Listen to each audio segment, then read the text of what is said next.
I'm just saying we should keep our options open. Ren continued working on the vein, especially considering what we're doing tonight. The processing of Taro's crystals. The lunar phase would be perfect, and they would need sealing materials afterward. At least now we'll have more freedom to move, Min observed the almost deserted tunnel, with everyone concentrated in the library. Rich students can afford to buy their materials with what their parents send. Liu shook his head. Those like us have to dig to buy ours. But don't forget that studying is important to pass the exams to the next rank. Look at me. Instead of coming to study, it seems I came to dig. The reduction in guards and students could be an advantage, especially when they needed to explore deeper to obtain extra materials. But for now, they had to focus on tonight. Ren smiled to himself. The veins might be depleting, but there were still things to obtain.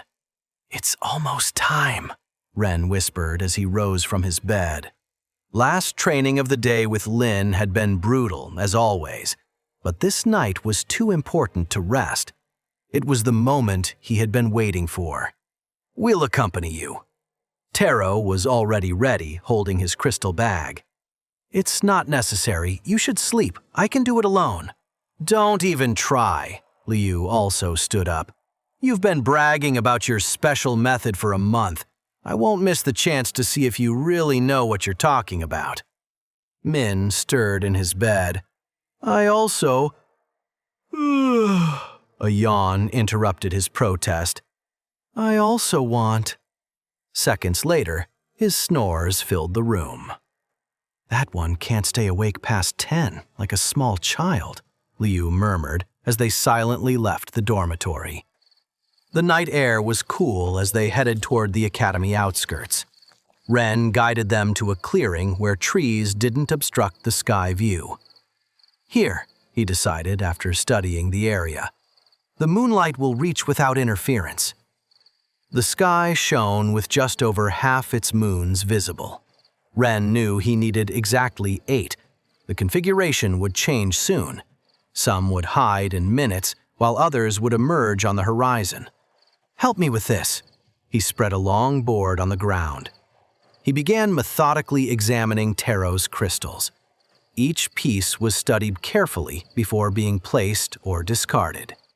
This one's too small, he murmured, replacing one. This other has an irregular surface. We need the best quality possible. Does it really matter that much? Asked Taro while watching Ren reorganize the crystals with others he'd obtained from the mines. It must be big enough to reduce from 150 to 100 days. Ren continued his selection until he had exactly 100 crystals arranged in 10 perfect rows. He covered the crystals with a black cloth, protecting them from premature light. Then he took out something that made Liu lean forward with interest. A bronze crystal, flat and curved. Is that? A neutral crystal lens. Cost me 500 crystals, despite just being a bronze crystal carved and processed with cheap materials, confirmed Ren while testing it, adjusting until he managed to concentrate the moonlight into a bright point. Satisfied with the test, he began studying the sky intently. How long? Liu began. As long as necessary, Ren interrupted without taking his eyes from the sky. The configuration must be exact. Minutes passed. Liu began showing signs of impatience, but Taro watched his friend's concentration with fascination. Finally, something changed in Ren's expression. It's time, he murmured, removing the black cloth. The 100 crystals glowed faintly under the night light as he positioned the lens. The next hours would prove if a month of preparation had been worth it. The concentrated moonlight formed a bright, intense point. He took the first crystal and exposed it to the light beam. The crystal began to glow with an intensity that made Liu tense. Stop! Liu stepped forward, alarmed. Do you see the glow? It's processing too much mana. Ren was already storing the glowing crystal in the black bag and taking the next one. "Ren, this is dangerous," Liu continued, while Ren repeated the process with more crystals. "Mana poisoning is no joke. Medicine is expensive, and if Taro has to go to the infirmary 3 days in a row, professors will start asking questions. Maybe even 2 consecutive days would be suspicious," he insisted. "Do you have any idea how much mana they're absorbing?" "They're exactly at the right limit." Ren didn't stop his work, keeping a mental count of exposure time. "And I need to concentrate. This specific lunar configuration will only last 30 minutes before the next moon hides." "Is that why you bought the lens?" Taro watched the process, fascinated. "If we don't concentrate the light, we'd have to wait 2 more months to get the equivalent of 36 minutes of exposure per crystal. We wouldn't have time to start your cultivation and finish before the end of the semester, so—" Liu opened his mouth to protest again, but Taro calmed him with a gesture. "I have over 600 crystals saved thanks to this month in the mines," he reasoned. "Most I found following Ren's directions. If something goes wrong, we simply discard the method on the second day, and I lose only 100 crystals." Ren continued working methodically. The first crystals received exactly 36 seconds of exposure, but he gradually reduced the time. "The resonance is already established in the moon group," he explained, without stopping work.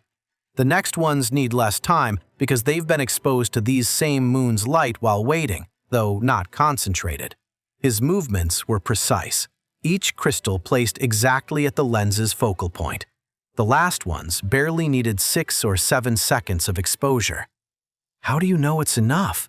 asked Liu, watching the crystals glow with an intensity that still seemed dangerous to him.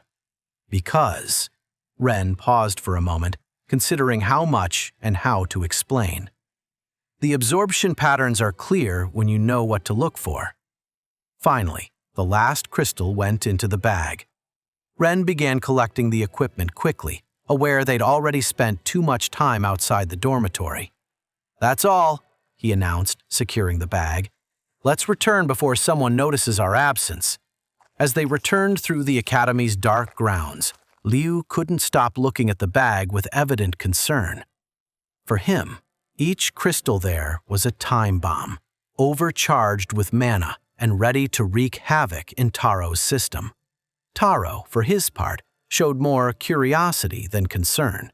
After seeing Ren defeat Kai and find the best veins in the mines for a month, he was willing to trust his strange knowledge once more. The first day of the 100 that would determine the success or failure of Ren's method had begun. And with it, the first real proof that his knowledge about beasts was more than just crazy theories. Wait, that's not the end. You've just had a free taste. Now get the full story on the Pocket FM app, link in description. Check out our next video and playlist, and don't forget to like, share, and subscribe.